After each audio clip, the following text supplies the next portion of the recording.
What's up, guys? Perry Gaming here, back with some more Idle Heroes. I might look a little on the depressed side right now just because I just realized I recorded 2 whole videos and the audio portion of the file was corrupted. So today we're going to get a little Cliff Notes version of Day 1 in Star Expedition, and we're mainly going to be talking about the newest hero here that we are going to be adding in the lineup. Now, one thing this hero does give us the opportunity to do, instead of maybe, I'm thinking maybe we drop out the Heartwatcher. I really don't know. It's like, it's impossible to drop some of the other heroes. I think we can try her to see how it's going to go. I think Heartwatcher is going to be the better option, but we'll give it a shot, because what this does here is it gives additional holy damage, and it lets us be a little bit more particular and more optimal when we're maxing out Lord of Fear Aspen stats, mainly because she's also going to be giving him 20% crit damage essentially every round, because Guiding Glow is going to be on him for 2 rounds. I don't think there's ever a time it's going to drop off. And on top of that, she does have the effect to, replicate debuffs on the enemy. Now, there's one thing to note about debuffs. Essentially what they are anything that falls into this category.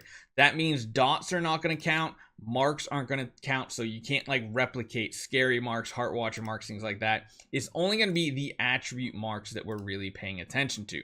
So we are going to run her with the Lucky Candy Bar. We're still keeping her pretty much in full tenant mode.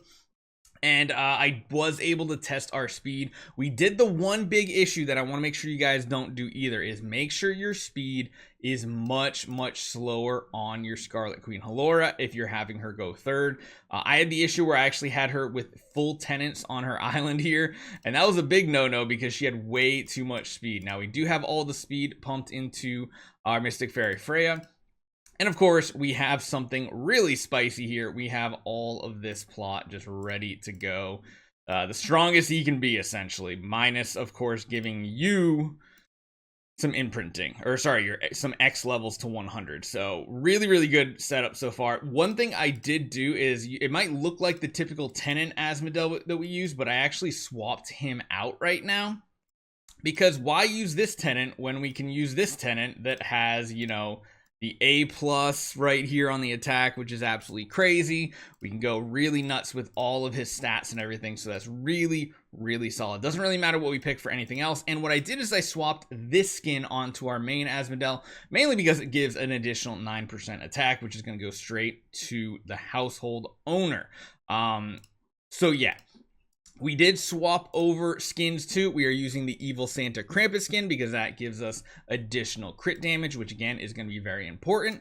And I think we are pretty much all set to go. We have our 2 other supporters ready to go in the form of Olivia and a form of Ignis here, and we have them set up in the guild, in the Star Expedition, in the advancement. I still have Heartwatcher in there, just in case. I don't know if we're going to use her. We might swap back for it. We'll have to see how this plays out.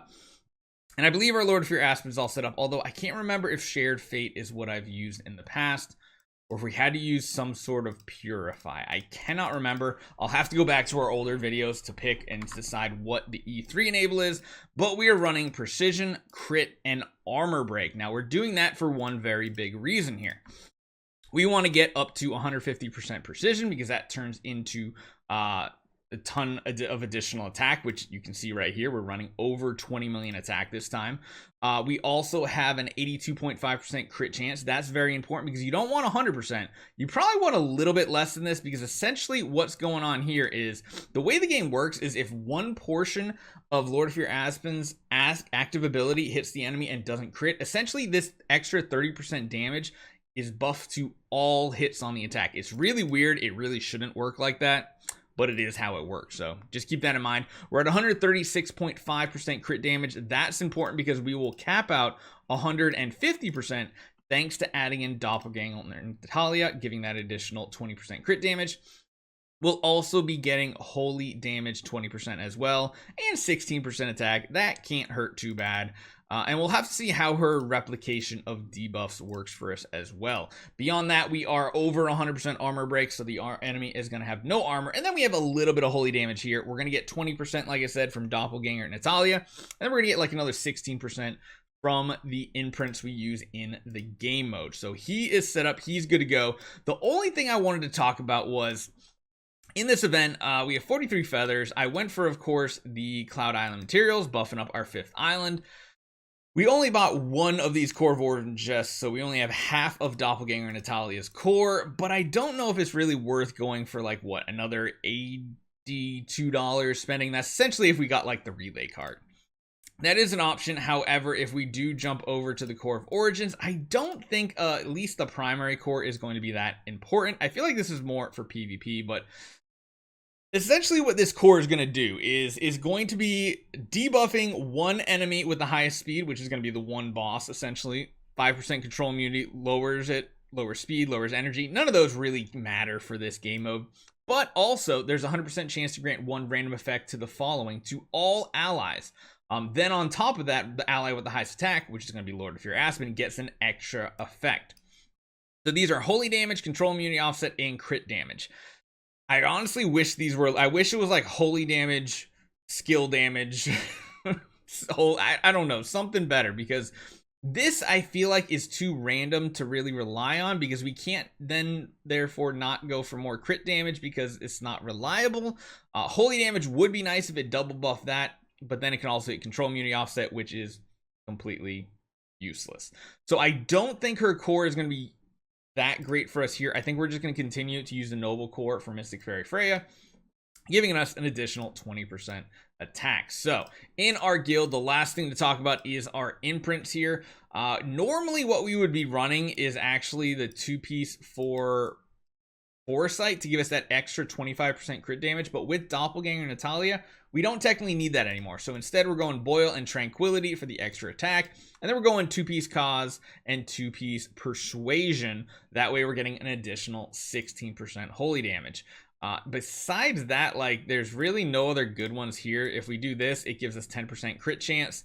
I guess that would be good if we were to drop the crit imprint, but I think that's too much crit that we would be losing. I don't know.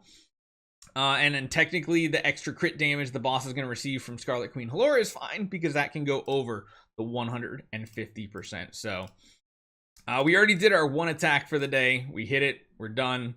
Let everybody else start working down the HP bars. Tomorrow's the day where we're going to have the big fireworks. So everything's set up. We are going to be using this hero, and we're going to see how it turns out. So hopefully you guys enjoy this one. Let me know what you guys think. Do you think she's going to be better than Heartwatcher? I'm a little skeptical about that, and I'll see you guys next time.